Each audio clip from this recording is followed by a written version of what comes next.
വസിക്കുന്നിതെന്നും എന്താണ് ചെയ്യേണ്ടതെന്ന് അമ്മ കാട്ടിത്തരുന്ന മുക്കുള്ളി.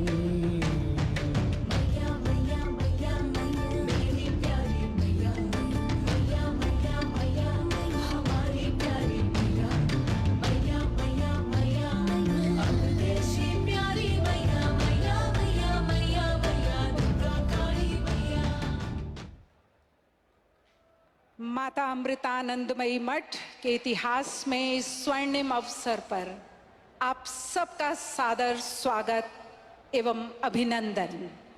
एक बार जोरदार तालियों की गड़गड़ाहट के साथ मंचासीन और इस मंच को गौरवान्वित करने वाले हमारे सभी अतिथियों का स्वागत करें, अभिनंदन करें, मानवर्धन करें, जिन्होंने आज यहाँ आकर हमें गौरवान्वित किया।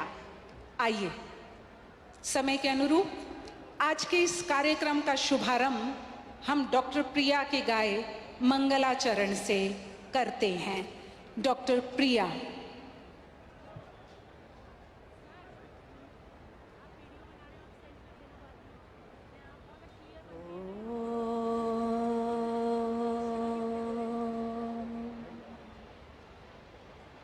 ध्यायामो धवलावकुण्डनवती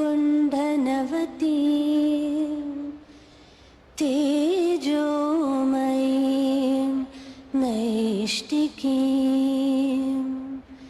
स्निग्धापाङ्गविलोकिनीं भगवतीं मन्दस्मित श्रीमुखीं वात्सल्यामृतवर्षिणीं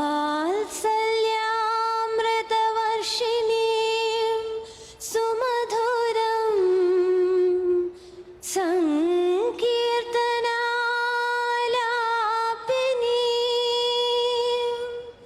श्यामाङ्गीं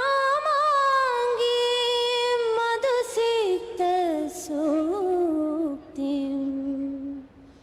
अमृतानन्दात्मिकामीश्वरी अमृतानन्दात्मिकामीश्वरी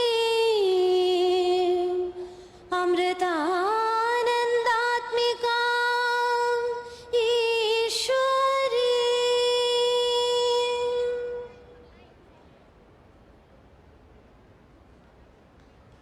धन्यवाद डॉक्टर प्रिया। खूबसूरत स्वर पूरे वातावरण को मातृत्व स्वरूप प्रदान कर गए। अब हमारा अमृता हॉस्पिटल के निदेशक डॉक्टर संजीव सिंह जी से अनुरोध है कि वे मंचासीन अतिथियों का स्वागत शब्दों के द्वारा करें। डॉक्टर संजीव सिंह। ओम अमृतेश्वरीय नमः। पूज्य माँ के चरण कमलों में मेरा विनीत प्रणाम। माता अमृतानंदमयी मठ, अमृता हॉस्पिटल और विश्व भर में फैले अम्मा के सभी शिष्यों और एवं भक्तों की ओर से हमारे प्रिय एवं माननीय भारत के प्रधानमंत्री श्री नरेंद्र मोदी जी का सब प्रेम एवं सस्नेह स्वागत करते हैं। आज का दिन अति मंगलमय एवं ऐतिहासिक दिन है, क्योंकि अम्मा श्री माता अमृतानंदमयी देवी के दिव्य सानिध्य में आज विश्व साक्षी है। अम्मा के लोकोपकारी प्रकल्पों की श्रृंखला के चूड़ामणि कहलाने वाले 2600 बेड वाले अमृता हॉस्पिटल फरीदाबाद का उद्घाटन समारोह का धर्म, भाषा एवं जीवन क्षेत्र में भेदभाव किए बिना हर जीव को अपने बच्चे के रूप में देखने वाली आत्मस्वरूप अम्मा को हम विश्व माँ के रूप में अपने जीवन में समाहित करते हैं। अम्मा ने उपेक्षित और जरूरतमंद लोगों के उत्थान हेतु संपूर्ण जीवन समर्पित किया है। अमृता हॉस्पिटल अम्मा के करुणा व आरोग्य के साथ साथ आधुनिक तकनीक व रिसर्च का सम्मिश्रण द्वारा सच्चे अर्थों में समग्र स्वास्थ्य सेवाएं प्रदान करेगा। आज मुझे अपने विशिष्ट अतिथियों के स्वागत का सौभाग्य प्राप्त हुआ है। हम स्वागत करेंगे अपने चहीते भारत के विश्व शिखर पर ले जाने वाले विश्व में लोकप्रिय भारत के माननीय प्रधानमंत्री श्री नरेंद्र मोदी जी का। आज अमृता हॉस्पिटल के उद्घाटन हेतु यहाँ पधारने के लिए आपका करबद्ध धन्यवाद। हम स्वागत करते हैं हरियाणा के महामहिम श्री बंडारू दत्तात्रेय जी का।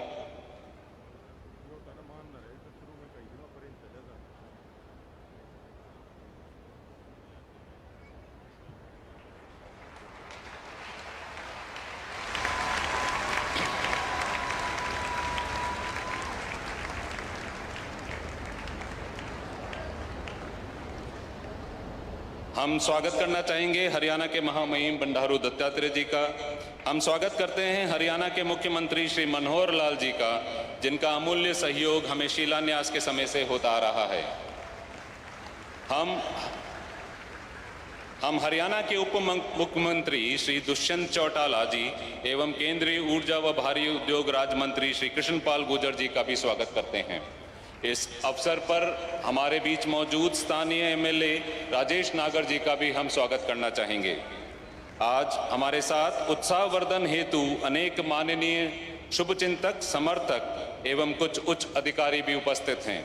हम स्वागत करते हैं सन्यासियों और धर्म प्रमुखों का, केंद्र सरकार के मंत्रियों एवं हरियाणा राज्य सरकार के सांसद और विधायकों का, विदेशी राजदूतों एवं उच्चायुक्तों का, डॉक्टर्स, नर्स, मेडिकल प्रोफेशनल्स का, भारतीय तथा विदेशी विश्वविद्यालय से आए डीन, प्रोफेसर्स और रिसर्चर्स का, पुलिस कर्मियों व मीडिया कर्मियों का, आसपास के गांव से आए प्रियजनों, खासकर पलवली, बादशाहपुर, खेरी, टिकावली के भक्तजनों का हम तहे दिल से स्वागत करते हैं। सुस्वागतम, सुस्वागतम, सुस्वागतम।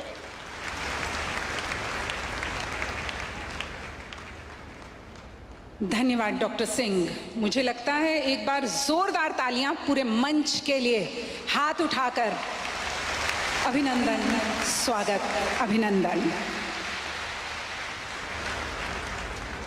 अब मंचासीन विश्व में लोकप्रिय, जो जितने जमीन पर चलते हैं, जिनकी सोच उतनी ही ऊपर चलती है, वे जो इस भारत को विश्व गुरु बनाने के लिए हर कदम अंत्योदय के तहत लेते हैं, आपसे हमारा विनम्र अनुरोध।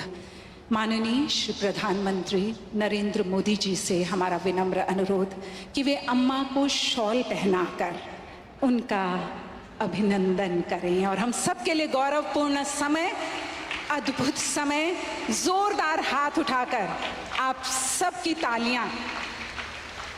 प्रधानमंत्री जी देखिए, अपने स्थल पर उन्होंने अपने शूज, स्लीपर्स उतारे और अम्मा को माल्यार्पण किया। ये है भारतीय संस्कृति, ये है भारतीय परंपरा। और आपके हाथ की तालियां, जरा हाथ उठाकर, दो दिव्य शक्तियों का मिलन है आज। एक जिनका प्रेम हम सबके जीवन को बदल रहा है और एक जिनकी सोच भारत को विश्व गुरु बनाने जा रही है। आइए अब हम मंच पर अपनी प्यारी अम्मा को और उनसे ये भक्तिपूर्वक अपेक्षा रखते हुए हृदय की गहराइयों से हम उनसे अनुमोदन करना चाहेंगे कि वे अपने ज्ञानपूर्ण शब्दों से हमारे जीवन को प्रकाशित करें। एक बार जोरदार तालियों के बीच हम चाहेंगे अम्मा हमारे जीवन को प्रकाशित करें।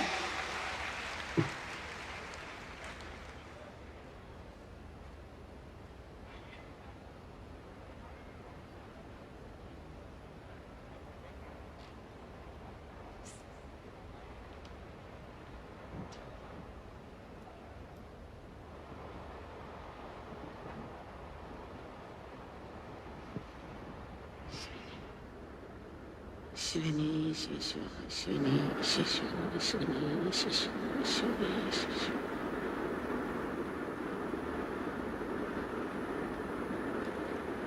प्रेम स्वरूपी और आत्म स्वरूपी आप सभी के प्रणाम।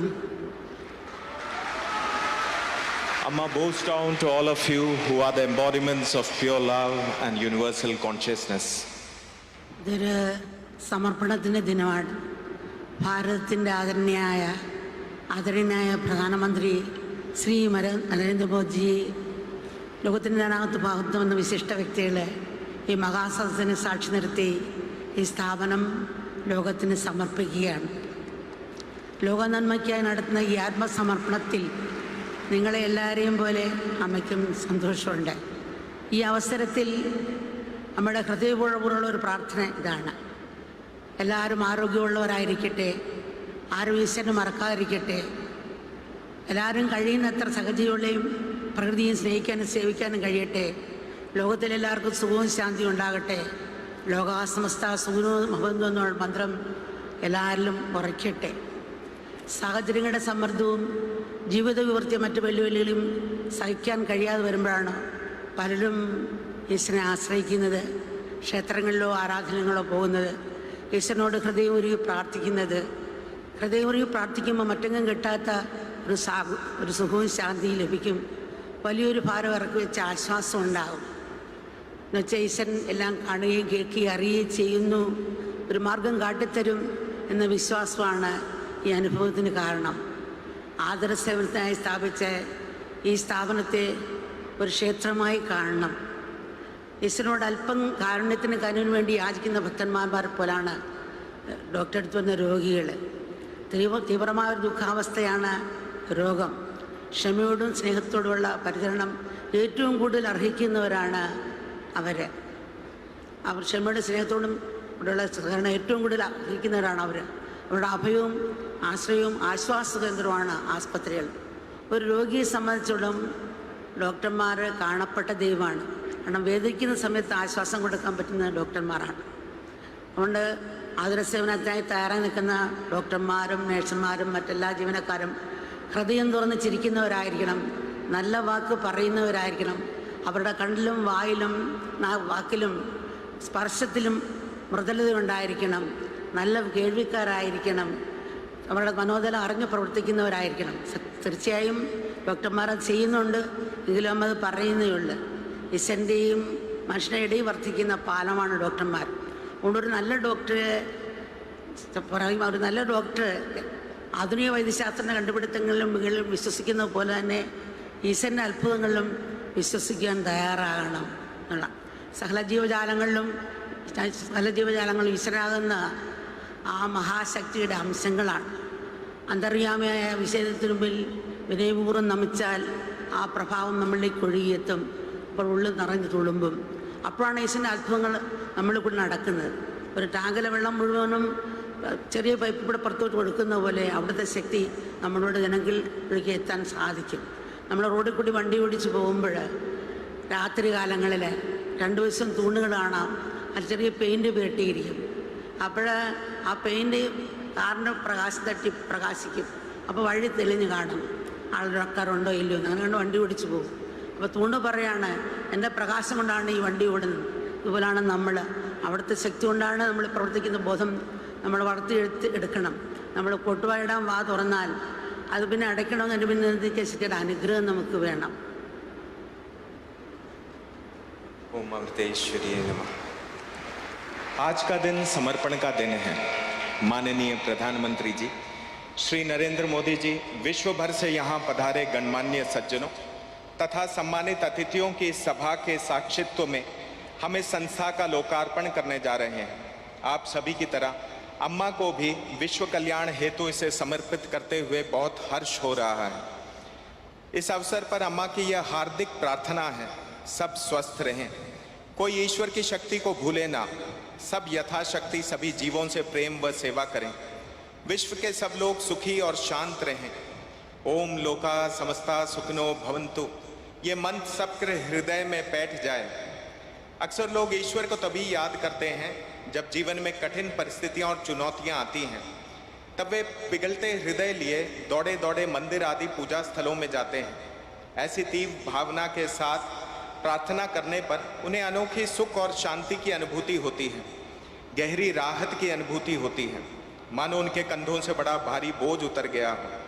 इस अनुभूति का कारण यह विश्वास होता है कि ईश्वर सब सुनता, देखता और जानता है, वो मुझे कोई राह अवश्य दिखलाएगा।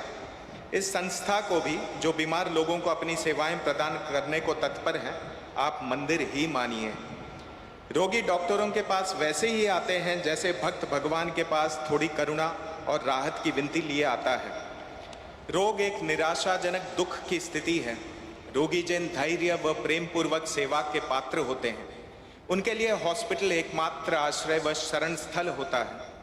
जहाँ तक रोगी का संबंध है, डॉक्टर प्रत्यक्ष भगवान होता है, क्योंकि दर्द में राहत वही देता है।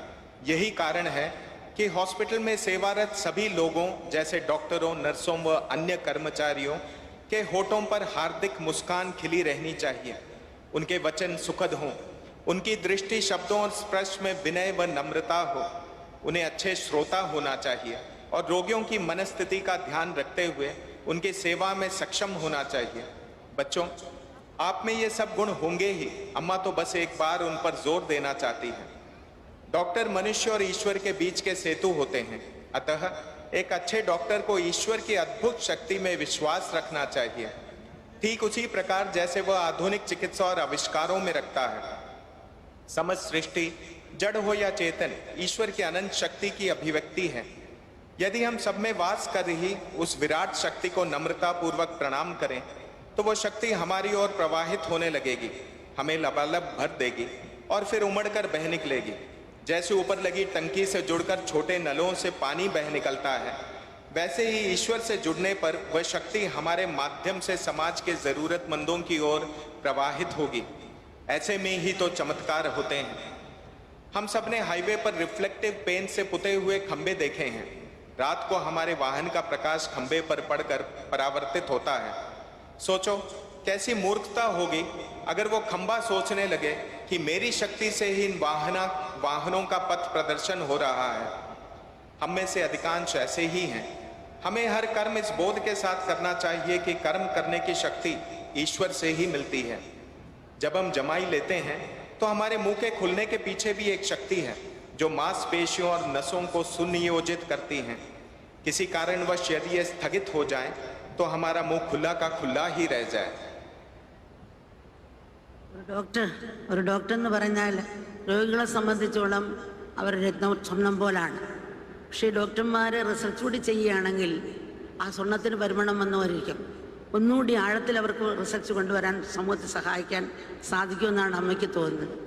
അമ്മയ്ക്ക് റിസർച്ചിൽ എന്തുകൊണ്ട് ഇൻട്രസ്റ്റ് വരാൻ തുടങ്ങിയ കാരണം അമ്മ 50 വർഷം മുമ്പേ ഭക്തന്മാർ വരുന്ന കൂട്ടത്തിൽ ചില മക്കൾ പൊട്ടി കരയുകയാണ്. അമ്മ, എൻ്റെ ഭർത്താവ് മരിച്ചുപോയി, എനിക്ക് 5 കുട്ടികളുണ്ട്, എങ്ങനെ ജീവിക്കണമെന്ന് അറിയില്ല, വിഷമമാണ് അമ്മ. പല അമ്മമാരും ഇതുപോലെ ഒന്ന് പറയാറുണ്ട്, അച്ഛന്മാരും പറയാറുണ്ട്. എന്താ ജനിച്ചപ്പോഴേ വാൾവിന് ഊട്ടുണ്ടായിരുന്നു. അപ്പോൾ ഓപ്പറേഷൻ ചെയ്യാൻ ഡോക്ടർമാർ പറഞ്ഞു. പക്ഷെ വെളിയിൽ നിന്നാണ് വാൾവ് മേടിക്കേണ്ടത്.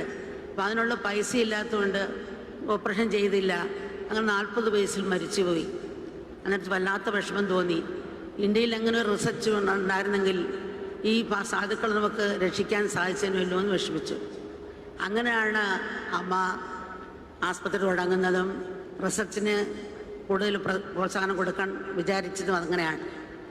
ഇപ്പം നരേന്ദ്രമോദി തന്നെ എങ്ങനെയാണ് ഇപ്പോൾ നമുക്ക് കൊറോണ വന്ന സമയത്ത് അത്രയും പണം കൊടുത്തുകൊണ്ടാണ് റിസർച്ച് ചെയ്ത് ഇന്ന് ആളുകൾ മരണത്തിൽ നിന്ന് രക്ഷപ്പെടാൻ സാധിച്ചിട്ടുള്ളത്.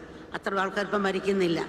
അതുപോലെ പല കാര്യങ്ങളിലും മറ്റ് ജനങ്ങളുടെ രോഗത്തിനെ ചികിത്സിക്കാൻ വേണ്ടിയും മറ്റു പല കാര്യങ്ങളും മോദിജി ചെയ്യുന്നുണ്ട്.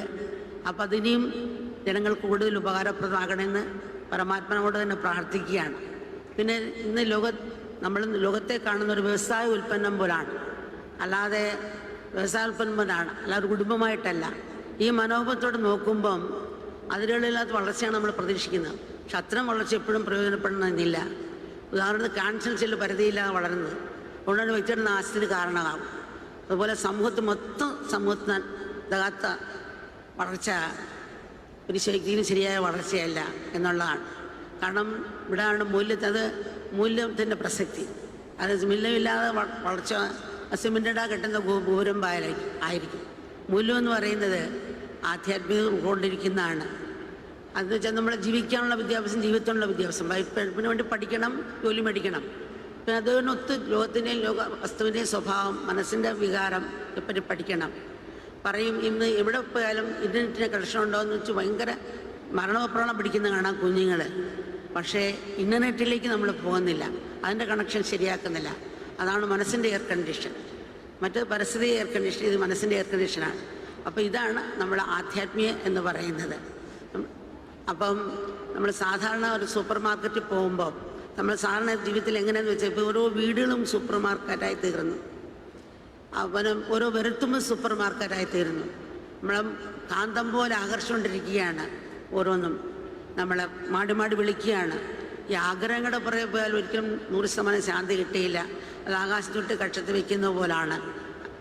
ആഗ്രഹങ്ങളും ആവശ്യവും രണ്ടും വ്യത്യാസമുണ്ട്. ഇപ്പോൾ 10 ലക്ഷം ഡോളറിൻ്റെ വാച്ചിട്ടാലും 10 ലക്ഷം രൂപയുടെ വാച്ചിട്ടാലും സമയം അറിയും, 1000 രൂപയുടെ വാച്ചിട്ടാലും സമയം അറിയും. അപ്പോൾ ഇതുപോലാണ് ആഗ്രഹവും ആവശ്യം തമ്മിലുള്ള വ്യത്യാസം. അപ്പോൾ ഇത് മനസ്സിലാക്കി നമ്മൾ ലോകത്തിൻ്റെ സ്വഭാവത്തെ മനസ്സിലാക്കി നമ്മൾ ജീവിച്ചാൽ തീർച്ചയായിട്ടും മുന്നോട്ട് മറ്റുള്ളവരെ സഹായിക്കാൻ സാധിക്കുമെന്നാണ് നമുക്ക് തോന്നുന്നത്. സാധാരണ ഒരു പുഷ്പത്തിൻ്റെ മണം അത് വീശുന്ന ദിശയിലേക്ക് മാത്രമേ പോകുള്ളൂ.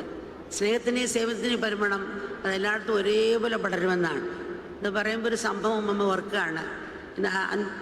50 വർഷം 60 വർഷം മുമ്പേ 55 വർഷം മുമ്പേ 1 കിലോമീറ്റർ അപ്പുറത്തുള്ളൊരു ഹോസ്പിറ്റലുണ്ട്. അവിടെ ഇളയ സഹോദരനെ കൊണ്ടുപോയി. അവിടെ ചെന്ന് കയറുമ്പം ഒരമ്മ, 40 വയസ്സുള്ള അമ്മ, മൂത്രത്തിൽ കല്ല് വന്ന് മൂത്രം പോകാതെ കിടന്ന് വെള്ളിവെക്കുകയാണ്. കിടന്നിങ്ങനെ ഉരുളുകയാണ്. ചുറ്റും കുറച്ച് പേര് കൂടി നിൽപ്പുണ്ട്. അപ്പം ഞാൻ ഇളയ ആങ്ങളെയും കൊണ്ട് ഡോക്ടറെ അടുത്ത് പോയി. തിരിച്ചു വരുമ്പോഴും ഒരു വെളിവെച്ചുകൊണ്ട് ഉരുളുകയാണ്. അപ്പം എന്താണെന്ന് വെച്ചപ്പോൾ അന്നത്തെ കാലത്ത് ഒരു സൂചി കൊണ്ടാണ് എല്ലാവരും ഇഞ്ചക്ഷൻ എടുക്കുന്നത്. ആ സൂചി ഒരാൾക്ക് എടുക്കും, പിന്നെ ചൂടുവെള്ളത്തിൽ തിളപ്പിക്കും, പിന്നെ അടുത്ത ആൾക്ക് എടുക്കും, പിന്നെയും ചൂടുവെള്ളത്തിൽ തിളപ്പിക്കും. പക്ഷേ കറണ്ട് ഇല്ലെങ്കിൽ പിന്നെ ആർക്കും ഇഞ്ചക്ഷൻ എടുക്കില്ല. പിന്നെ ഇഞ്ചക്ഷൻ എടുക്കണമെങ്കിൽ രോഗികളാണ് മേടിച്ചു കൊടുക്കേണ്ടത്. 10 പൈസയാണ് സ്പിരിറ്റ്. അത് മേടിച്ചു കൊടുത്താൽ ആ സൂചി കഴിയിട്ടാണ് ഇഞ്ചക്ഷൻ എടുക്കുന്നത്. ഈ സ്ത്രീക്ക് 10 പൈസ ഇല്ലാത്തതുകൊണ്ടാണ് ആ 4 മണിക്കൂർ മൂത്രം പോകാതെ കിടന്ന് വെളിവെച്ചത്. അപ്പോൾ ഇത് ഓരോന്ന് നമ്മൾ മനസ്സിലാക്കണം. മറ്റുള്ള ഇതെടുക്കുമ്പോഴും മറ്റുള്ള ലോകത്തേക്ക് ഒന്ന് ചുറ്റും നോക്കുന്നത് നല്ലതായിരിക്കും നമുക്ക് തോന്നുന്നു. ഒരു കുഴിയേര ഇണചേരുന്ന കുട്ടികളെ സൃഷ്ടിക്കുന്നു, മരിക്കുന്നു. അതിനപ്പുറം നമ്മളെന്ത് ചെയ്യുന്നു? കുഴിയേര പിന്നെയും മണ്ണിന് വളമാകുന്നു. നമ്മൾ മരിക്കുമ്പോൾ ഭൂമി കെമിക്കലിടും, അല്ലെങ്കിൽ അന്തരീക്ഷപ്പുറം കൊടുക്കും. ഇതാണ് നമ്മൾ ജീവിക്കുമ്പം എടുത്ത് നശിപ്പിച്ചും പോവുകയാണ് നമ്മൾ ചെയ്യുന്നത്. അപ്പോൾ അത് മനസ്സിലാക്കി നമുക്ക് എന്ത് ചെയ്യാം? സനാതനത്തിൽ സൂര്യന് മെഴുതിയുടെ ആവശ്യമില്ല. സിട്ടി സിട്ടാവൻ രണ്ടല്ല എന്ന് എപ്പോഴും പറയും. ഒരു പ്ലെയിൻ്റെ എഞ്ചിൻ കേടാലും പറക്കാൻ പറ്റില്ല, സ്കൂളിലും പറക്കാൻ പറ്റില്ല. അതുപോലെ എല്ലാത്തിനെയും ഈശ്വരനായി കണ്ട് സ്നേഹിക്കാനും സേവിക്കാനാണ് നമ്മൾ സനാതനം പഠിപ്പിച്ചിട്ടുള്ളത്. വലത് ഇടത് തലോടുന്ന പോലെ ആ ഒരു ഭാവത്തിലാണ് സനാതനം നമ്മളെ പഠിപ്പിച്ചിരിക്കുന്നത്. അപ്പം ഈ ജീവിതം ഒരു നെറ്റ്വർക്ക് പോലാണ്. ഈ പ്രപഞ്ചത്തിനൊരു താളമുണ്ട്, ഈ വിശ്വത്തിനും അതിലെ സകല ജീവിതത്തിനും തമ്മിൽ അഭേദ്യമായ ബന്ധമുണ്ട്. പരസ്പരം ബന്ധപ്പെട്ട് കിടക്കുന്ന നെറ്റ്വർക്ക് പോലാണ് ഈ വിശ്വം. 4 പേര് ചേർന്ന് പിടിച്ചിരിക്കുന്ന ഒരാളുടെ കോണിൽ ചലനമുണ്ടായാൽ അങ്ങനെ തരംഗം എല്ലായിടവും പ്രതിഫലിക്കും. അതുപോലെ നമ്മൾ അറിഞ്ഞോ അറിയാതെയോ ഒറ്റയായോ കൂട്ടമായോ ചെയ്യുന്ന എല്ലാ കർമ്മങ്ങളും ഈ പ്രപഞ്ചമെന്ന ഒരാളുടെ കൊണ്ട് പ്രതിഫലിക്കുന്നുണ്ട്. അതുകൊണ്ട് അവർ മാറി നമ്മൾ മാറി നടക്കില്ല. അവർ മാറി നമ്മൾ മാറിയാൽ ഈ മാറ്റം കൊണ്ടുവരാൻ നമുക്ക് സാധിക്കും. ജീവിതത്തിൽ ഏറ്റവും വലിയ നഷ്ടം സേവനം ചെയ്യാനുള്ള അവസരം പാഴാക്കുന്നതാണ്. ലോകം മുഴുവൻ ഉറ്റുനോക്കുന്നതും ഒരു വേഴാമ്പലപ്പൽ ദാഹിച്ചു കഴിയുന്നതും നിസ്വാർത്ഥ സേവനം ചെയ്യാനുള്ള സന്മനസ്സുള്ളവർക്ക് വേണ്ടിയാണ്. നമ്മൾ ഈ ഭൂമിയുടെ മാറിൽ മുറിപ്പാടുണ്ടാക്കി പോകേണ്ടവരല്ല, ഭൂമിയുടെ മുടിയിൽ പൂക്കൾ ചാർത്തി പോകേണ്ടവരാണ്. ആ നിഷ്കളങ്കയുടെയും നിസ്വാർത്ഥയുടെയും ഈ പുഞ്ചിരിയുടെ പൂക്കൾ ഒരിക്കലും വാടാതെ കൊഴിയാതെ നിലനിൽക്കാൻ നമുക്കെല്ലാവർക്കും കഴിയട്ടെ. അങ്ങനെ കൃപ എല്ലാവരെയും അനുഗ്രഹിക്കട്ടെ. നമസ്കാരം.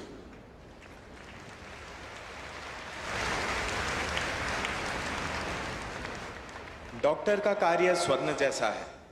इसमें यदि रिसर्च का अंश भी जुड़ जाए तो मानो सोना सुगंधित हो जाता है।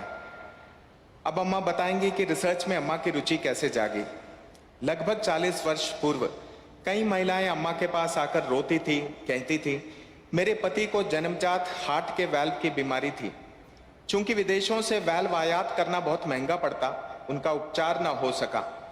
परिणाम स्वरूप 40 वर्ष की आयु में ही उनके हार्ट अटैक से मृत्यु हो गई। भारत में जब सस्ते दाम वाला चित्रा वाल्व बना तो यह बड़ी महत्वपूर्ण खोज थी, जिससे आम आदमी के लिए हृदय की शल्य चिकित्सा सुलभ हो गई। बाद में जब कोच्चि में हमारा अस्पताल खुला तब हम बहुत से निःशुल्क व कम लागत में ऑपरेशन कर पाए। अम्मा ने स्वयं ऐसे कई लोगों को देखा है जो इस सर्जरी के बाद 70 या उससे अधिक उम्र तक जी पाए।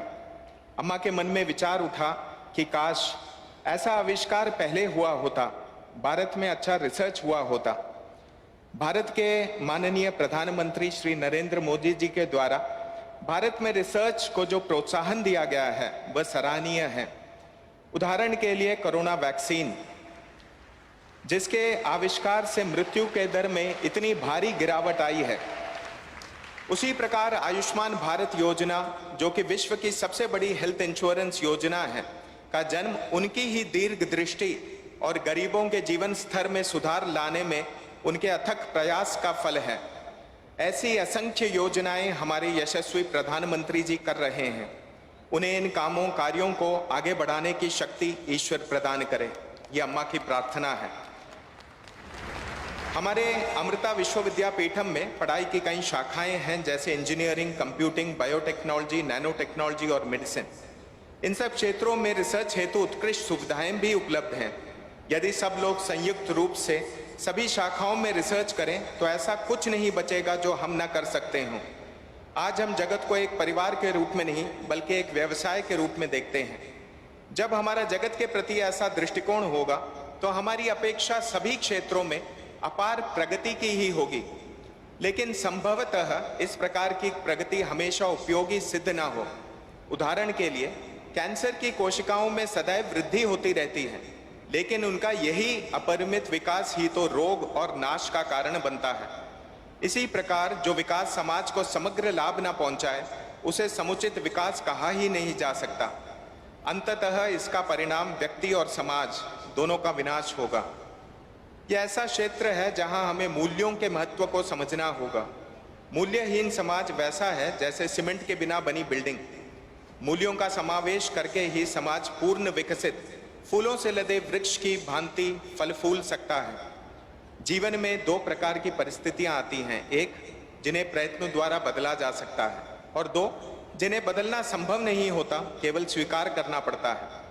उदाहरण के लिए कोई 5 फुट का आदमी 6 फुट लंबा होना चाहे, पर उसका आनुवंशिक गठन ऐसा है कि 5 फुट से 1 इंच भी ज्यादा बढ़ नहीं सकता।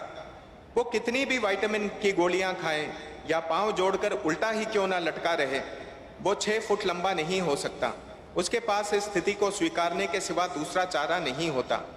लेकिन कई परिस्थितियां ऐसी होती हैं जहां प्रयत्न करते रहना पड़ता है। उदाहरण के लिए हम परीक्षा में फेल हो जाएं तो जब तक पास ना हो जाएं प्रयत्न करते रहना चाहिए। हमें ये विवेक होना चाहिए कि किन परिस्थितियों को स्वीकार करना है और कहाँ प्रयत्न करने की आवश्यकता है। आध्यात्मिकता हमें प्रत्येक वस्तु को उसके उचित स्थान पर देखना सिखलाती है, ताकि हम मेंढक को हाथी और हाथी को मेंढक के रूप में ना देखें।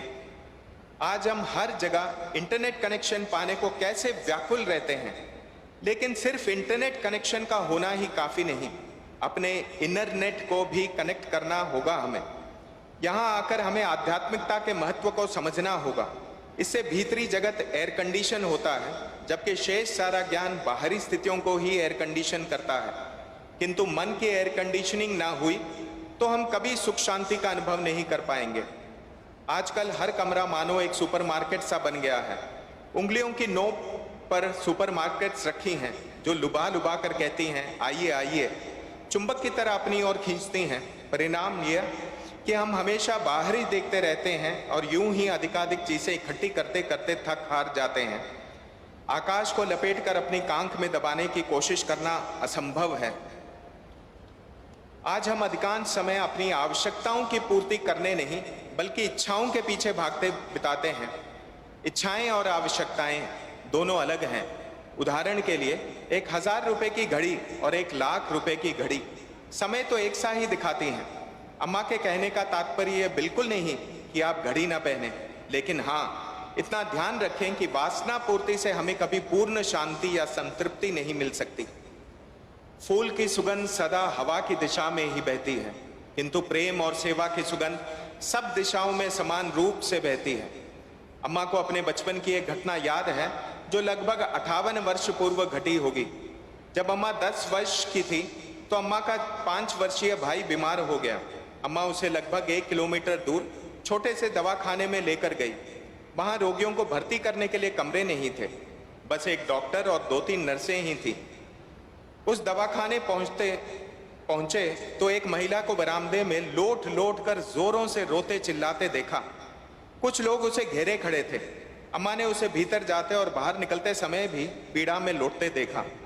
जब अम्मा ने उसके रोने का कारण पूछा तो लोगों ने बताया कि उसके किडनी में पथरी थी, इसलिए असह्य पीड़ा के चलते मूत्र का निकास नहीं हो रहा था। उन दिनों हॉस्पिटल सबको इंजेक्शन लगाने के लिए एक ही सिरिंज का प्रयोग करते थे और कभी कभी उसे स्टेरलाइज करने के लिए एक हीटर पर उबलते पानी में डाल देते थे। बिजली ना होती तो यह हीटर भी ना चलता और इंजेक्शन देना बंद करना पड़ता था। ऐसे में रोगी 10 पैसे में, केवल 10 पैसे में अल्कोहल की छोटी सी शीशी लाकर नर्स को देता ताकि सुई को स्टेरलाइज करके उसे इंजेक्शन लगा दे। वो महिला पीड़ा में इसलिए लौट रही थी क्योंकि उसके पास अल्कोहल की शीशी खरीदने के लिए 10 पैसे भी नहीं थे और पीड़ा सहने के सिवा कोई चारा नहीं था। अम्मा की जन्मदात्री माँ दमयंती अम्मा ने अम्मा को अपने भाई को 2 डोसे और 1 कप चाय ले देने के लिए 15 पैसे दिए थे। अम्मा ने चुपचाप उसमें से 10 पैसे उस महिला को दे दिए और शेष 5 पैसों से अपने भाई को 1 डोसा ले दिया और चाय की जगह थोड़ा सा पानी पिला दिया। कितने ही लोग ऐसे हैं दुनिया में जिनके पास कुछ नहीं है और कष्ट में हैं। अम्मा के कानों में आज तक उस गरीब महिला की चीखें गूंजती हैं। तो कुछ भी करते समय हम हमेशा जगत के बारे में तनिक सोचें। आहार, निद्रा, मैथुन और मृत्यु तो कीड़े मकोड़ों के लिए भी सामान्य है। फिर ऐसा अनमोल मनुष्य जीवन पाकर क्या हम इससे बढ़कर कुछ कर रहे हैं? कम से कम कीड़े मकोड़े जितना लेते हैं उतना देते भी हैं। मृत्यु के बाद भी वे पौधों के लिए खाद बन जाते हैं, लेकिन मनुष्य जीवन भर बस लेता जाता है और मृत्यु पर भी धरती या वायु को प्रदूषित करके ही जाता है। जैसे सूर्य को राह दिखाने के लिए मोमबत्ती की आवश्यकता नहीं होती, वैसे परमात्मा को भी हमसे कुछ नहीं चाहिए। सनातन धर्म के अनुसार सृष्टा और सृष्टि में कोई भेद नहीं, तो हमें समूची सृष्टि में ईश्वर तत्व का दर्शन करते हुए सबसे समान रूप से प्रेम व आदर करना चाहिए। सृष्टि की हर चीज में एक लय ताल है। संपूर्ण जगत और उसके हर प्राणी के बीच एक अटूट संबंध है। इस जगत के तार एक विशाल तंत्र की तरह परस्पर जुड़े हैं। जैसे किसी नेट को एक तरफ से पकड़कर हिलाएं तो उसकी तरंगे सब और महसूस की जा सकती हैं, उसी प्रकार जाने अनजाने हमारे भी सभी कर्मों की प्रतिध्वनि संपूर्ण सृष्टि में होती है। हम अलग थलग पड़े हुए द्वीप नहीं, एक ही श्रृंखला की कड़ियां हैं। हम दूसरों के बदलने की राह देखते रहेंगे तो कुछ नहीं होगा। पहले हम स्वयं को बदलने की कोशिश करें, फिर हमें देखकर दूसरे भी हमारा अनुकरण करेंगे। बच्चों, सेवा का कोई अवसर हाथ से जाने ना दो। जिनके हृदय में निस्वार्थ सेवा का भाव होता है, संपूर्ण जगत उन्हें आदर की दृष्टि से देखता है। हमें धरती माता पर घाव के निशान छोड़कर नहीं, बल्कि उसके केशों को फूलों से सजा कर जाना है। अम्मा परमात्मा से प्रार्थना करती है कि मेरे बच्चों के जीवन में निष्कलंकता एवं निस्वार्थ सेवा के फूल खिले रहें, ये फूल कभी मुरझाने ना पाए। यदि हम चाहते हैं कि हमारे कर्मों का वांछित फल मिले तो उसके लिए 3 चीजें आवश्यक हैं: उचित समय, स्वप्रयत्न और ईश्वर कृपा। उदाहरण के लिए, यदि कोई एक व्यक्ति एक नीलामी के लिए जाना चाहता हो, वह सुबह जल्दी तैयार होकर कार से एयरपोर्ट के लिए निकले, तो हो सकता है रास्ते में कार खराब हो जाए या एक्सीडेंट हो जाए और वो फ्लाइट के समय तक एयरपोर्ट ना पहुंच पाए, या समय पर एयरपोर्ट पहुंच जाए और चेक इन भी कर ले, पर बाद में घोषणा हो जाए कि इंजन में किसी गड़बड़ी के कारण या खराब मौसम के चलते फ्लाइट रद्द हो जाती है। यहाँ इस आदमी ने प्रयत्न तो किया, लेकिन कृपा पक्ष उसके अनुकूल नहीं था, इसलिए वो गंतव्य तक नहीं पहुंच सका। हमारे सभी कर्मों को पूर्ण बनाने के लिए ईश्वर कृपा का होना आवश्यक है। हम अपनी ओर से पूरा प्रयास करें और ईश्वर के अनुग्रह के लिए प्रार्थना करें। ईश्वर की कृपा सबकी रक्षा करें। ओम अमृतेश्वरी।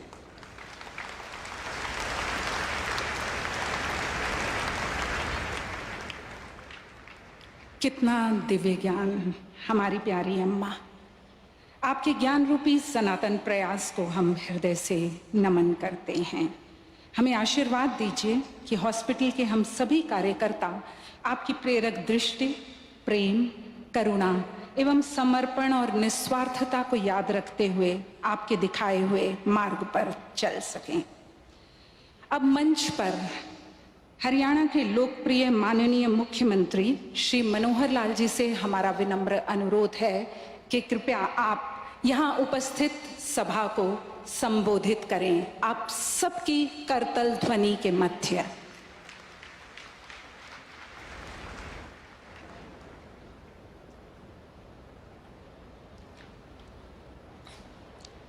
देश के लोगों की दिलों की धड़कन परम आदरणीय प्रधानमंत्री श्री नरेंद्र मोदी जी, आध्यात्मिकता की प्रतिमूर्ति, हम सबकी प्यारी पूज्य अम्मा श्री माता अमृतानंदमयी देवी अम्मा जी, माननीय राज्यपाल श्री बंडारू दत्तात्रेय जी, उप मुख्यमंत्री श्री दुष्यंत चौटाला जी, माननीय केंद्रीय बिजली एवं भारी उद्योग राज्य मंत्री श्री कृष्णपाल जी, माता अमृतानंदमयी मठ के उपाध्यक्ष स्वामी अमृत स्वरूपानंद जी, उपस्थित सभी महानुभाव भाइयों बहनों, आज का यह अवसर बहुत ही विशेष एक अवसर है, बहुत महत्व का अवसर है। ये केवल एक हॉस्पिटल का उद्घाटन नहीं है, बल्कि गरीब लोगों की, जनता की सेवा के लिए एक किया जाने वाला यह यज्ञ है। ये धरती बाबा फरीद की धरती फरीदाबाद, जिसमें पूज्य माता अमृतानंदमयी अम्मा जी के चरण कमल पड़े हैं, आपके ही आशीर्वाद से यहाँ नर सेवा के नए प्रकल्प अमृता अस्पताल का शुभारंभ माननीय प्रधानमंत्री जी के कर कमलों से होने जा रहा है। मैं अम्मा जी, माननीय प्रधानमंत्री जी दोनों का ही अपनी ओर से, हरियाणा की जनता की ओर से स्वागत करता हूं, अभिनंदन करता हूं। माननीय प्रधानमंत्री जी, आपके नेतृत्व में, आपके मार्गदर्शन में देश आगे बढ़ रहा है। हरियाणा के साथ भी आपका एक बहुत लगाव और बहुत प्रेम है।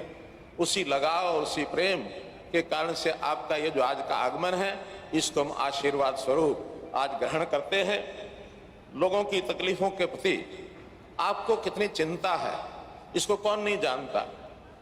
खास करके वो लोग अभावग्रस्त, गरीब, अंत्योदय के उत्थान के लिए जो लक्ष्य लेकर के आप चल रहे हैं, गरीबों के चाहे मकानों की व्यवस्था हो, चाहे उनके स्वास्थ्य की चिंता हो, चाहे उनके घर में रसोई के अंदर गैस पहुंचाने की बात हो, चाहे हर घर नल देने की बात हो, इस प्रकार की जितनी भी योजनाएं आप लोगों की तकलीफ को दूर करने के लिए कर रहे हैं, आपके ये प्रयास बहुत सराहनीय है। भारतवासी सभी आपके इन कामों को देखते हैं तो उनके मन में एक हिम्मत और एक विश्वास जागता है और निश्चित रूप से वो सोचते हैं कि हाँ, हमारे पीछे, हमारी पीठ पर कोई खड़ा है, हमारे देश के प्रधानमंत्री नरेंद्र मोदी हमारे पीछे खड़े हैं, तो उनका विश्वास और उत्साह ये जागता है। इसी कड़ी में आज अम्मा द्वारा ये जो हॉस्पिटल बनाया जा रहा है, 130 एकड़ का ये हॉस्पिटल है। मुझे याद है कि 2016 में जब इसका शिलान्यास हुआ था, उस समय अम्मा ने हमको निमंत्रण दिया था। उस समय तक हमको जानकारी नहीं थी, लेकिन वो जो एक उस समय लगाया गया पौधा आज एक इतना बड़ा वटवृक्ष के रूप में, अस्पताल के रूप में ये खड़ा हुआ है। न केवल अस्पताल, बल्कि यहाँ एक नर्सिंग कॉलेज, एक मेडिकल कॉलेज 150 सीटों का, लगभग 2600 बेड का ये हॉस्पिटल है। 550 बेड आईसीयू के होंगे। तो इतना बड़ा ये विशाल वटवृक्ष, शायद भारतवर्ष का इतना बड़ा ये पहला अस्पताल है, पहला ये प्रकल्प है। इतना बड़ा भारतवर्ष में शायद भी कोई और होगा। तो आपने इस अस्पताल के माध्यम से जो अपने बच्चों के ऊपर हाथ रखा है, जो उनकी स्वास्थ्य की चिंता की है, ये प्रधानमंत्री जी के स्वस्थ भारत की जो हमारी कल्पना है, उस कल्पना को निश्चित रूप से आगे बढ़ाएगा। हम हरियाणा के लोग इससे लाभान्वित होंगे। मैं हरियाणा की ओर से माता श्री अमृतामयी अम्मा जी का भी अभिनंदन का आभार प्रकट करता हूं कि उन्होंने दक्षिण भारत के बाद उत्तर भारत में फरीदाबाद को चुना। इसके लिए मैं उनका विशेष आभारी हूं। माननीय प्रधानमंत्री जी के हाथों आज ये जो प्रकल्प शुरू हो रहा है, ये उसी कड़ी को और आगे बढ़ाएगा कि देश में जैसे कोविड के समय प्रधानमंत्री जी के नेतृत्व में हम सब लोगों ने मिल करके एक लड़ाई लड़ी, उसको हराया है और आपके मार्गदर्शन में हम उसमें सफल हुए हैं। निश्चित रूप से इस प्रकार का ये जो प्रकल्प आगे कभी भी कोई स्वास्थ्य की दृष्टि से चैलेंज आता है तो इसका बहुत बड़ा योगदान इस अस्पताल को होगा। हम हरियाणा सरकार की ओर से भी स्वास्थ्य सेवाओं में जो वृद्धि कर रहे हैं वो भी बहुत उल्लेखनीय है। आपने आह्वान किया कि हर जिले में एक मेडिकल कॉलेज होना चाहिए, क्योंकि डॉक्टर्स की आपूर्ति अपने आप में बड़ा एक चैलेंज है। 2014 में जब हमने सत्ता संभाली थी, मात्र 7 मेडिकल कॉलेज उस समय चल रहे थे, 700 मेडिकल की सीटें थी। आज हमने उसमें 6 मेडिकल कॉलेज की वृद्धि और की है। इस समय 13 मेडिकल कॉलेज हो गए हैं, जिसमें 150-1600 जो MBBS के डॉक्टर्स ये प्रवेश प्राप्त कर रहे हैं। और न केवल इतना ही, 8 मेडिकल कॉलेज, और मैं उसमें आज इस मेडिकल कॉलेज का भी नाम जरूर जोड़ना चाहूंगा कि अब 9 मेडिकल कॉलेज पाइपलाइन में और हो गए हैं। इन सब के बनने के बाद हर जिले में मेडिकल कॉलेज हो जाएगा और लगभग 2800 मेडिकल के जो छात्र हैं MBBS के, वो इसमें शिक्षा प्राप्त करेंगे और हरियाणा की, प्रदेश की आपूर्ति तो हो ही जाएगी। और भी जहाँ कहीं डॉक्टर्स की आवश्यकता महसूस होगी, निश्चित रूप से सेवा के काम में ये लोग आगे बढ़ेंगे। हम लोगों ने आयुष्मान भारत, जो आपका एक बहुत बड़ा सपना है, प्रधानमंत्री जन आरोग्य योजना, जिसके अंदर अभी तक हरियाणा के 10.5 लाख परिवार उसमें सम्मिलित थे, हमने उसका दायरा बढ़ाया है प्रदेश सरकार की ओर से।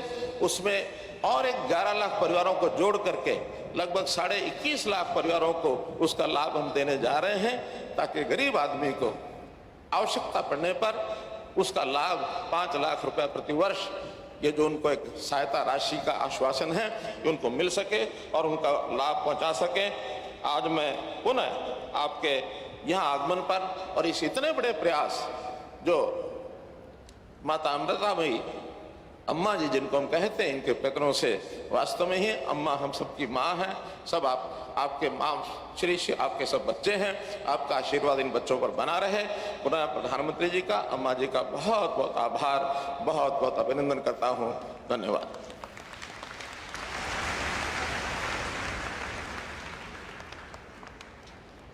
बहुत बहुत साधुवाद माननीय मुख्यमंत्री जी।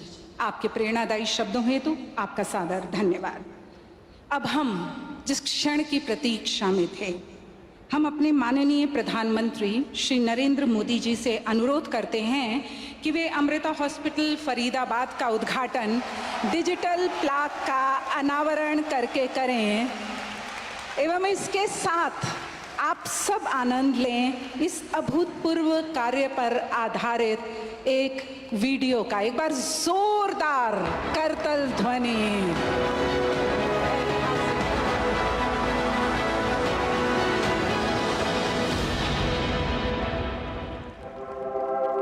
भारत के माननीय प्रधानमंत्री श्री नरेंद्र मोदी जी अम्मा के दिव्य सानिध्य में माननीय महामहिम बंडारू दत्तात्रेय एवं हरियाणा के मुख्यमंत्री श्री मनोहर लाल जी की उपस्थिति में अमृता हॉस्पिटल फरीदाबाद का उद्घाटन कर रहे हैं।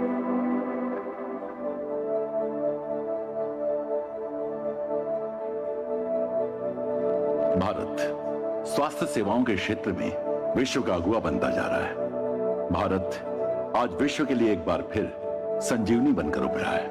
प्रधानमंत्री श्री नरेंद्र मोदी जी के नेतृत्व में स्वास्थ्य सेवाएं हर गांव, हर शहर पहुंच रही हैं, घर घर पहुंच रही हैं। प्रधानमंत्री जी ने देश में जो स्वास्थ्य क्रांति की मशाल जलाई है, उसकी रोशनी देश ही नहीं विदेशों तक पहुंच रही है। उनकी इस तपस्या में उनके साथ हमेशा खड़ा रहा है अमृता हॉस्पिटल्स।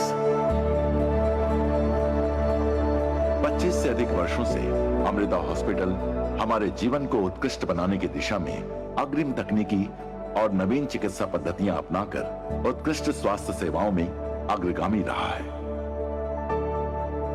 अपनी परंपरा का पालन करते हुए हमारी संस्थापिका अम्मा श्री माता अमृतानंदमयी देवी के आशीर्वाद से फरीदाबाद हॉस्पिटल का शिलान्यास 9 मई 2016 में माता अमृतानंदमयी मठ के उपाध्यक्ष तथा अमृता विश्वविद्यापीठम के अध्यक्ष स्वामी अमृत स्वरूपानंदपुरी की उपस्थिति में हरियाणा के मुख्यमंत्री श्री मनोहर लाल खट्टर जी के हाथों हुआ।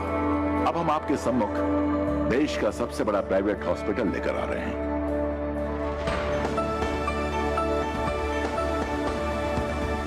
130 एकड़ का विशाल परिसर, 2600 बेड्स, 5,20,000 स्क्वायर फीट में फैला हुआ medical college, 81 specialities, 64 fully network modular operation theatres, 24 घंटे digitally monitored 534 critical care beds वाला भारत का सबसे बड़ा पीडियाट्रिक सुपर स्पेशलिटी सेंटर, अत्याधुनिक ऑटोमेटेड स्मार्ट लैबोरेटरीज, देश भर की सर्वाधिक उच्च श्रेणी की मेडिकल इमेजिंग सर्विसेज, देश का सबसे बड़ा high precision radiation oncology centre, Bharat का सबसे बड़ा नवीनतम व आधुनिकतम physical medicine and rehabilitation centre, centre of excellence for nuclear medicine in diagnostic and therapeutics, robotics, haptic, cadaveric, high fidelity surgical and medical simulation का देश भर का सबसे बड़ा केंद्र, state of the art cardiac and interventional cath lab for clinical services, संक्रामक रोगों के लिए अधिकतम सुविधाएं, एक ब्लॉक रिसर्च के लिए समर्पित, पर्यावरण संबंधिता हेतु जीरो कार्बन फुटप्रिंट व जीरो वेस्ट डिस्चार्ज स्वास्थ्य सेवा सुविधाएं। इस नए उपक्रम के शुभारंभ पर आप सबका इस रोमांचक यात्रा में अमृता हॉस्पिटल्स के साथ जुड़ने हेतु स्वागत है। आइए जन जन तक स्वास्थ्य सेवाएं पहुंचाने के प्रधानमंत्री श्री नरेंद्र मोदी के संकल्प में अमृता हॉस्पिटल्स के साथ साथ आप भी भागीदार बनिए।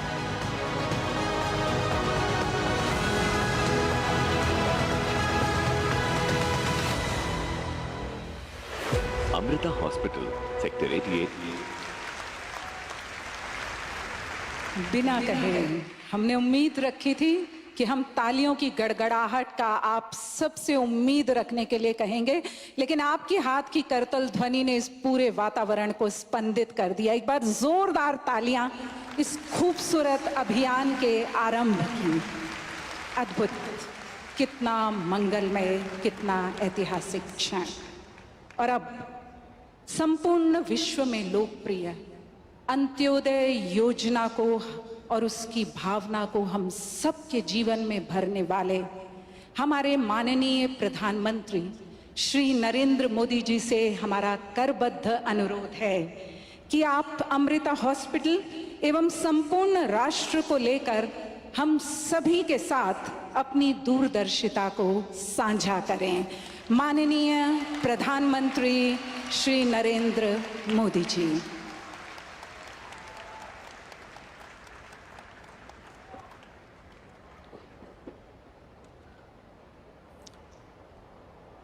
अमृता अस्पताल के रूप में हम सभी को आशीर्वाद दे रही मां अमृतानंदमयी जी को मैं प्रणाम करता हूं।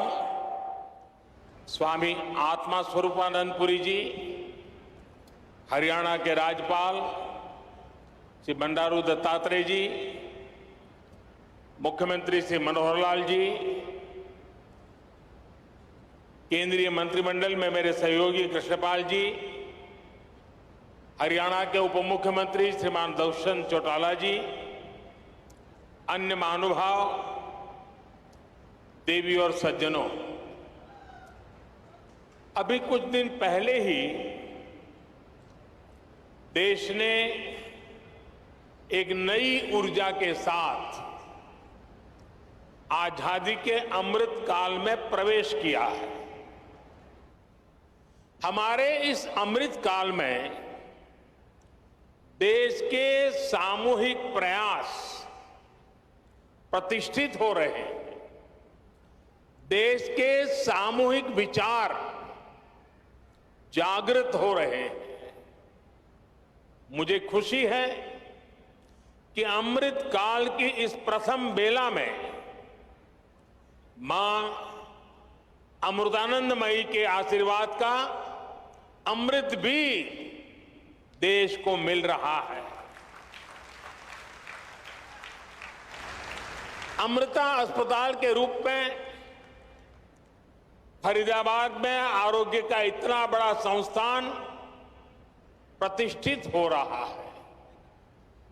ये अस्पताल बिल्डिंग के हिसाब से, टेक्नोलॉजी से जितना आधुनिक है, सेवा, संवेदना और आध्यात्मिक चेतना के हिसाब से भी उतना ही अलौकिक है। आधुनिकता और आध्यात्मिकता, इसका ये समागम गरीब और मध्यम वर्ग के परिवारों की सेवा का उनके लिए सुलभ, प्रभावी इलाज का माध्यम बनेगा।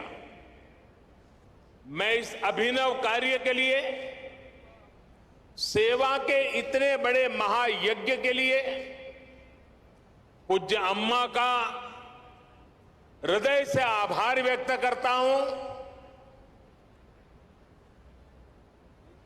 स्नेहतिल्ले, कारुण्यतिल्ले, सेवनतिल्ले, त्यागतिल्ले, पर्यायमाण अम्मा,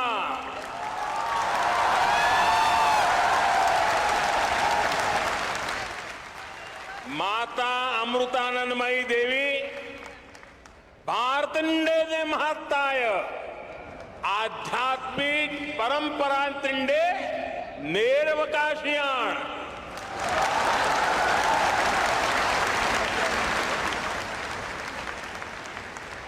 हमारे यहां कहा गया है, अयम निजः परोवेति गणना लघु चेतसाम उदार चरिता नाम तुम वसुधैव कुटुंबकम। इन महाउपनिषद आशयमाण अम्मयुडे जीविता संदेशम।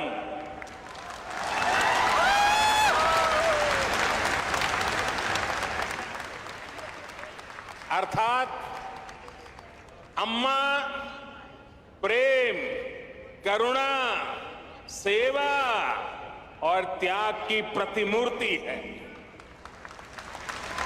वो भारत की आध्यात्मिक परंपरा की वाहक है। अम्मा का जीवन संदेश हमें महाउपनिषदों में मिलता है।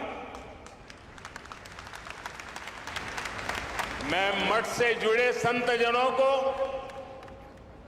ट्रस्ट से जुड़े सभी महानुभावों को, सभी डॉक्टर्स और दूसरे कर्मचारी बंधु भगिनी को भी आज इस पवित्र अवसर पर बहुत बहुत शुभकामनाएं देता हूं। साथियों,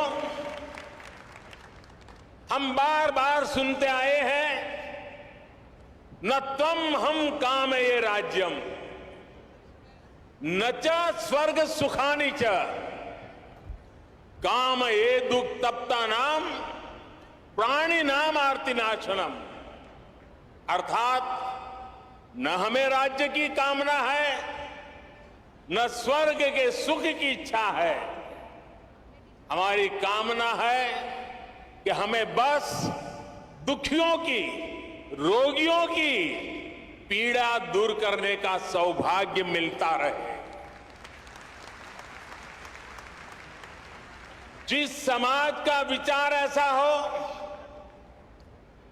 जिसका संस्कार ऐसा हो, वहां सेवा और चिकित्सा समाज की चेतना ही बन जाती है। इसलिए भारत एक ऐसा राष्ट्र है जहां इलाज एक सेवा है, आरोग्य एक दान है। जहां आरोग्य, आध्यात्म दोनों एक दूसरे से जुड़े हुए हैं। हमारे यहां आयुर्विज्ञान एक वेद है। हमने हमारी मेडिकल साइंस को भी आयुर्वेद का नाम दिया है। हमने आयुर्वेद के सबसे महान विद्वानों को सबसे महान वैज्ञानिकों को ऋषि और महर्षि का दर्जा दिया, उनमें अपनी पारमार्थिक आस्था व्यक्त की। महर्षि चरक, महर्षि सुश्रुत, महर्षि वाग्भट, ऐसे कितने ही उदाहरण हैं जिनका ज्ञान और स्थान आज भारतीय मानस में अमर हो चुका है। भाई और बहनों, भारत ने अपने इस संस्कार और सोच को सदियों की गुलामी और अंधकार में भी कहीं कभी लुप्त नहीं होने दिया, उसे सहज करके रखा। आज देश में हमारी वो आध्यात्मिक सामर्थ्य एक बार फिर सशक्त हो रहा, हमारे आदर्शों की ऊर्जा एक बार फिर बलवती हो रही है। पूज्य अम्मा भारत के इस पुनर्जागरण का एक महत्वपूर्ण वाहक के रूप में देश और दुनिया अनुभव कर रहा है। उनके संकल्प और प्रकल्प सेवा के इतने विशाल अधिष्ठानों के रूप में आज हमारे सामने समाज जीवन से जुड़े ऐसे जितने भी क्षेत्र हैं, पूज्य अम्मा का वात्सल्य, उनकी करुणा हमें हर जगह दिखाई पड़ती है।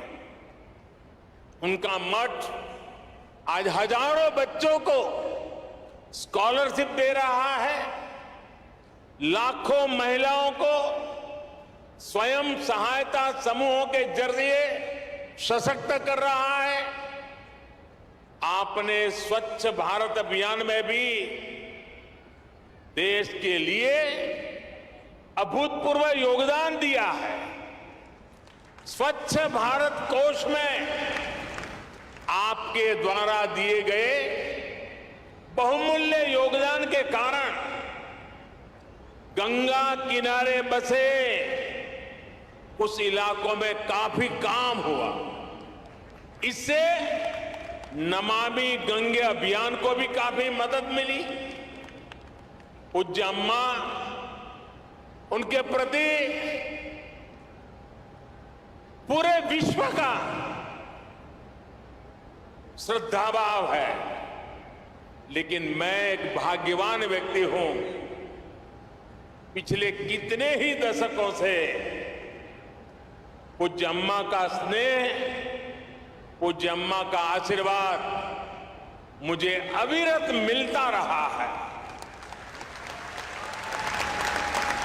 मैंने उनके सरल मन और मातृभूमि के प्रति विशाल विजन को महसूस किया है, और इसलिए मैं कह सकता हूं कि जिस देश में ऐसी उदार और समर्पित आध्यात्मिक सत्ता हो, उसका उत्कर्ष और उत्थान सुनिश्चित है। साथियों, हमारे धार्मिक और सामाजिक संस्थानों द्वारा शिक्षा, चिकित्सा से जुड़ी जिम्मेदारियों के निर्वहन की यह व्यवस्था एक तरह से पुराने समय का पीपीपी मॉडल ही है। इसे पब्लिक प्राइवेट पार्टनरशिप तो कहते ही हैं, लेकिन मैं इसे परस्पर प्रयास के तौर पर भी देखता हूं। राज्य अपने स्तर से व्यवस्था खड़ी करते थे, बड़े बड़े विश्वविद्यालयों के निर्माण की में भूमिका निभाते थे, लेकिन साथ ही धार्मिक संस्थान भी इसका एक महत्वपूर्ण केंद्र होते थे। आज देश भी ये कोशिश कर रहा है कि सरकारें पूरी निष्ठा और ईमानदारी से मिशन मोड में देश के स्वास्थ्य और शिक्षा क्षेत्र का कायाकल्प करें। इसके लिए सामाजिक संस्थाओं को भी प्रोत्साहन दिया जा रहा है। प्राइवेट सेक्टर के साथ पार्टनरशिप करके प्रभावी पीपीपी मॉडल तैयार हो रहा है। मैं इस मंच से आह्वान करता हूं, अमृता हॉस्पिटल का यह प्रकल्प देश के दूसरे सभी संस्थाओं के लिए भी एक आदर्श बनेगा, आदर्श बन के उभरेगा। हमारे कई दूसरे धार्मिक संस्थान इस तरह के इंस्टीट्यूट चला भी रहे, कई संकल्पों पर काम कर रहे हैं। हमारे प्राइवेट सेक्टर पीपीपी मॉडल के साथ साथ स्पिरिचुअल प्राइवेट पार्टनरशिप की वो भी आगे बढ़ा सकते हैं। ऐसी संस्थाओं का संसाधन उपलब्ध करवाकर उनकी मदद कर सकते हैं। साथियों, समाज के हर वर्ग, हर संस्था, हर सेक्टर के प्रयास का नतीजा होता है। ये हमने कोरोना के इस काल में भी देखा है। इसमें भी जो स्पिरिचुअल प्राइवेट पार्टनरशिप रही है, आज उसका मैं विशेष रूप से जिक्र करूंगा। आप सभी को ध्यान होगा कि जब भारत ने अपनी वैक्सीन बनाई थी तो कुछ लोगों ने किस तरह का दुष्प्रचार करने की कोशिश की थी। इस दुष्प्रचार की वजह से समाज में कई तरह की अफवाहें फैलने लगी। लेकिन जब समाज के धर्मगुरु, आध्यात्मिक गुरु एक साथ आए, उन्होंने लोगों को अफवाहों पर ध्यान न देने को कहा और उसका तुरंत असर भी हुआ। भारत को उस तरह की वैक्सीन हेसिटेंसी का सामना नहीं करना पड़ा जैसा अन्य देशों को देखने को मिला। आज सबका प्रयास की यही भावना है जिसकी वजह से भारत दुनिया का सबसे बड़ा वैक्सीनेशन कार्यक्रम सफलतापूर्वक चला पाया। साथियों, इस बार लाल किले से मैंने अमृत काल के पंच प्राणों का एक विजन देश के सामने रखा है। इन पंच प्राणों में से एक है गुलामी की मानसिकता का संपूर्ण त्याग। इसकी इस समय देश में खूब चर्चा भी हो रही है। इस मानसिकता का जब हम त्याग करते हैं तो हमारे कार्यों की दिशा भी बदल जाती है। यही बदलाव आज देश के हेल्थ केयर सिस्टम में भी दिखाई दे रहा है। अब हम अपने पारंपरिक ज्ञान और अनुभवों पर भी भरोसा कर रहे हैं, उनका लाभ विश्व तक पहुंचा रहे हैं। हमारा आयुर्वेद, हमारा योग आज एक विश्वसनीय चिकित्सा पद्धति बन चुका है। भारत के इस प्रस्ताव पर अगले वर्ष पूरा विश्व इंटरनेशनल मिलेट ईयर मनाने जा रहा है। मोटा धान, मेरी अपेक्षा रहेगी कि आप सभी इस अभियान को भी इसी तरह आगे बढ़ाते रहें, अपनी ऊर्जा देते रहें। साथियों, स्वास्थ्य से जुड़ी सेवाओं का दायरा केवल अस्पतालों, दवाओं और इलाज तक ही सीमित नहीं होता है। सेवा से जुड़े ऐसे कई कार्य होते हैं जो स्वस्थ समाज की आधारशिला रखते हैं।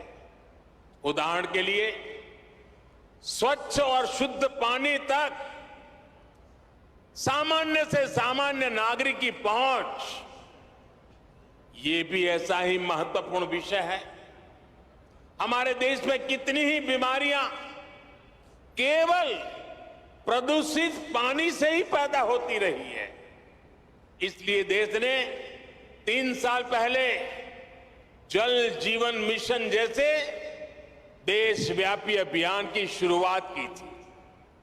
इन 3 वर्षों में देश के 7 करोड़ नए ग्रामीण परिवारों को पाइप से पानी पहुंचाया जा चुका है। विशेष रूप से इस अभियान में हरियाणा सरकार ने भी प्रभावी कार्य किया है। मैं उसका भी विशेष रूप से जिक्र करना चाहता हूं। हरियाणा आज देश के उन अग्रणी राज्यों में है जहां घर घर पाइप से पानी की सुविधा से जुड़ चुका है। इसी तरह बेटी बचाओ बेटी पढ़ाओ में भी हरियाणा के लोगों ने बेहतरीन काम किया। फिटनेस और खेल ये विषय तो हरियाणा की रगों में है, उसका हरियाणा की मिट्टी में है, यहां के संस्कारों में है।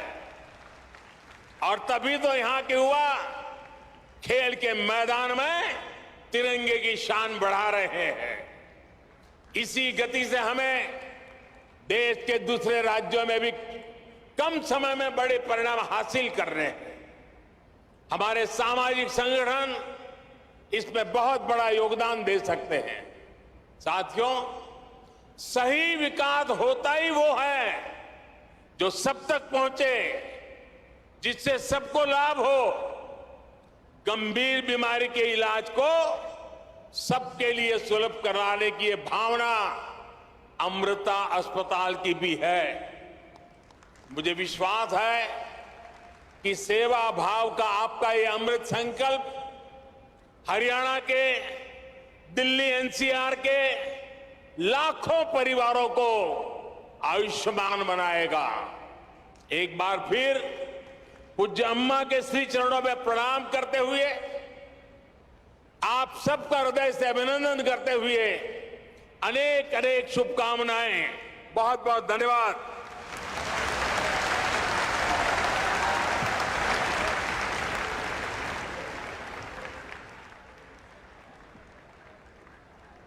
माननीय प्रधानमंत्री जी, आपके इन प्रेरणादायी एवं चिंतनशील वचनों के लिए आपका अतिशय धन्यवाद। आपने सच कहा कि आध्यात्म को पुनर्जागृत करने वाली हमारी अम्मा एवं राजनीति को नई दिशा एवं ऊंचाई देने वाले आप, जब आप दोनों का साथ और सानिध्य हो जाएगा तो भारत सच में विश्व गुरु बनने की तरफ अग्रसर हो जाएगा। वास्तव में ये 2 दिव्यताओं के एकात्म का साक्षी पल है और जिसके साक्षी बने आप सब। हम एक बार पुनः मन से माननीय प्रधानमंत्री श्री नरेंद्र मोदी जी का धन्यवाद करते हैं कि आज आपने यहाँ आकर हम सभी का मानवर्धन किया। हम धन्यवाद करते हैं हरियाणा राज्य के महामहिम राज्यपाल श्री बंडारू दत्तात्रेय जी का, हरियाणा के मुख्यमंत्री श्री मनोहर लाल जी का। हम धन्यवाद करते हैं हरियाणा के उप मुख्यमंत्री श्री दुष्यंत चौटाला जी का, लोकसभा सांसद एवं केंद्रीय ऊर्जा एवं भारी उद्योग राज्य मंत्री श्री कृष्णपाल गुर्जर जी का, कि इस मंगल अवसर पर आप हमारे सहभागी बने। आपका अतिशय धन्यवाद। एक बार जोरदार तालियां सबके हाथ से हाथ उठाकर इस पूरे मंच के लिए कि आप सबका प्रेम, सबका सानिध्य हमें मिला। अपना अमूल्य समय देने के लिए आप सभी का मंच पर आसीन एवं मंच के समक्ष आसीन सभी अतिथियों का हम धन्यवाद करते हैं। और आप फरीदाबाद से आप सीधा प्रसारण देख रहे थे। अमृता हॉस्पिटल का अनावरण, उसकी शुरुआत प्रधानमंत्री नरेंद्र मोदी ने की और प्रधानमंत्री ने कहा